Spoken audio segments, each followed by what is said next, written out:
본 말씀을 통해서 믿음의 강성한 자라는 제목으로 말씀 증가하겠습니다. 같은 일을 하더라도 실력에 따라서 약한 자 혹은 강한 자라고 구분될 수가 있습니다. 이왕이면 약한 자로 평가받지 않고 강성한 자, 강한 자가 되는 것이 유익할 겁니다. 같은 믿음을 다루더라도 그 믿음의 깊이에 따라 우리가 약한 자인가, 강성한 자인가 구분될 수 있을 것인데, 이왕이면 이 믿는 일에 대해서도 우리가 약체로 무시받지 않고 믿음의 강성한 그런 강호로 분리해야 될 겁니다. 그러면 이 믿음의 강성한 자로 살아가려면 어떠한 특징을 나타내야 되겠는가? 본 말씀을 통해서 살펴보면 먼저는 말씀의 적용 범위가 넓어져야 됩니다. 그래서 전에는 알지 못하였던 말씀들이 깨달아지고, 또 전에는 행하지 못하였던 그 말씀들이 실제로 적용이 되고, 그러한 범위가 넓어질 때 이 믿음에 있어서 약체가 아닌 강성한 자의 모습으로 변모가 될 수 있는 겁니다. 5절에 보면 하나님이 애굽 땅을 치러 나가시던 때에 요셉의 족속 중에 이를 증거로 세우셨도다. 거기서 내가 알지 못하던 말씀을 들었나니, 이 애굽 땅을 치러 나가시던 때라고 하는 말은 애굽에서 인도해내신 걸 가리킵니다. 하나님께서 이 섭리 역사로 인도내신 것이고, 요셉 족속이라고 하는 것은 이스라엘 전체입니다.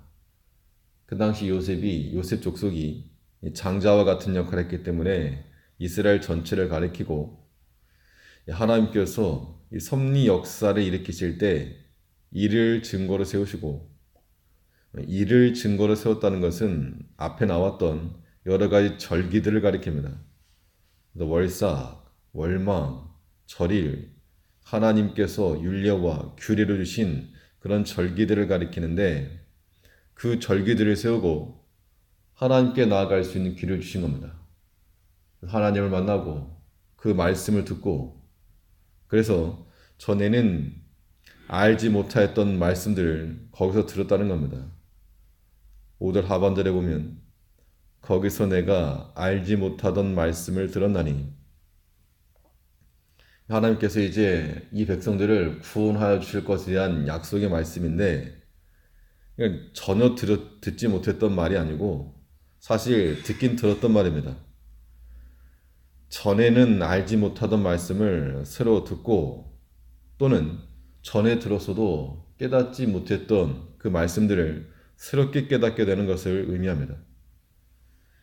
이미 창세기 15장에서 아브라함에게 내 자손은 4대 만에 이 땅으로 돌아오리라, 이방의 객이 될 것과 또 거기서부터 자유하게 될 것을 이미 알려주신 겁니다. 근데 그때는 깨닫지 못한 거죠. 무슨 의미일까? 그때는 그 예언의 말씀을 들었지만 알지 못하고 깨닫지 못했던 건데, 이제사 그 고난에서 해방될 것을 말씀해 주신 겁니다. 6절에서 이르시되 내가 그 어깨에서 짐을 벗기고 그 손에서 광주리를 놓게 하였도다. 어깨의 짐과 이 손의 광주리라고 하는 것은, 이건 애굽에서 벽돌 만들 때, 일할 때 쓰던 그런 도구들입니다. 다시 말하면 이 어깨에 짐을 놓고 손에 광주리를 놓게 된다는 것은 이 고난과 압제에서 자유하게 될 것을 말씀하고 있는 겁니다. 그들의 생활 가운데서 어깨에 짐이라고 하는 거, 손에 광주리 매일매일 접하던 것들입니다. 매일같이 메고 다니던 어깨에 짐, 또 손에 잡고 있던 광주리가 이제는 하나님의 말씀을 듣고 깨닫는 그런 증거가 되었다는 겁니다. 하나님께서 전에 말씀하셨던 것들, 이제 또 새롭게 말씀하신 것들 들어보니, 우리가 매일같이 어깨에 짊어지고 다니던 것, 또 매일같이 손에 잡고 다니던 것, 그런 것들이 하나님의 약속의 증거가 되었다는 겁니다. 이것은 곧 우리가 하나님 말씀을 듣고 깨달을 때 그 범위가 우리 일상생활 깊은 곳까지 이어져야 될 것을 말하고 있는 겁니다. 매일같이 일하는 거, 매일같이 접하는 거, 거기에까지 하나님의 약속의 말씀이 들어가야 됩니다.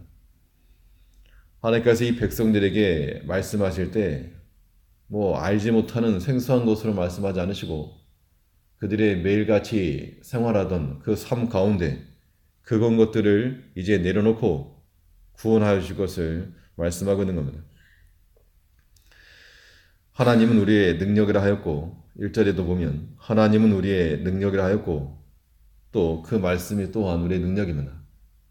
그러므로 우리가 믿음의 약한 자가 아니고 믿음의 강성한 자가 되려면 하나님의 약속의 말씀들이 우리 삶 가운데 들어와야 됩니다. 우리가 신앙생활을 한다 할 때 가장 주의할 것은 단지 교회용으로 혹은 예배용으로 우리가 그런 모습으로서만 있지 않고 삶의 전 영역에 영향을 미치도록 예배 시간만이 예배가 아니고 우리의 주어진 일상생활까지라도 다 하나님 앞에 공개되고 하나님 앞에 드려져야 될 시간이라고 하는 것들을 깨달을 때 그때 말씀의 적용 범위가 넓어지는 거고 그만큼 믿음 안에서 강성하게 살아갈 수 있을 거라는 겁니다. 우리의 믿음의 약한 자가 아닌 강성한 자로 살아가려면 어떤 모습이 있어야 되는가? 하나님과의 손발, 하나님과의 호흡이 맞아야 됩니다. 그래서 하나님께서 우리에게 보내시는 신호를 잘 포착을 하고 그 의중을 살려나갈 때 그때 믿음의 강성한 자가 되는 겁니다. 7절에 보면 내가 고난 중에 부르짖음에 내가 너를 건졌고 네 성의 은은한 곳에서 내게 응답하며 무리바 물가에서 너를 시험하였도다. 고난 중에 부르짖음에 건졌고 이건 마치 어시스트와 골과 같은 그런 조합입니다. 우리의 간구와 하나님의 구원이 손발이 맞는 것처럼 나타났습니다. 고난 중에 부르짖음에 내가 너를 건졌고 네 성한 은은한 곳에서 내게 응답하며 무리바 물가에서 시험하였도다. 이 뇌성의 은은한 곳이라고 하는 것은 시내산 율법을 받던 장면입니다. 시내산 빽빽한 구름과 내성 가운데서 백성들에게 말씀하신 하나님이시고 또 무리바에서 시험했다는 것은 물이 없는 간조한 곳에서 이 반석을 통해 물을 주신 하나님을 가리키고 있습니다. 백성들의 필요를 하나님이 아셨고 또 그들의 기도를 하나님이 들으셨습니다. 이 정도면 호흡이 잘 맞는 거죠. 하나님과의 호흡, 하나님과의 손발이 맞을 때 하나님의 힘과 능력이 우리 삶 가운데도 나타날 것이기 때문에 그것이 능력인 겁니다. 어떤 일을 하든 함께 갈 때는 좀 손발이 맞아야 됩니다.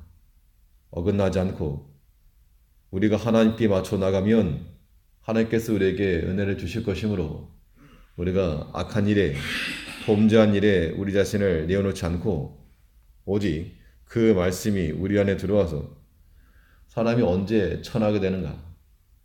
말씀을 떠나고 하나님을 떠나면 인생이 천박하게 된다 그랬습니다. 주의 말씀을 우리 삶의 바탕으로 알고 하나님과의 그러한 긴밀한 호흡을 통해서 그 뜻을 순종하고 하나님의 의중을 파악할 줄 아는 그래서 하나님이 기뻐하실 만한 일을 감당해 나가는 믿음의 강성한 자, 믿음의 감으로 살아가는 우리가 되어야 줄 압니다. 기도하겠습니다.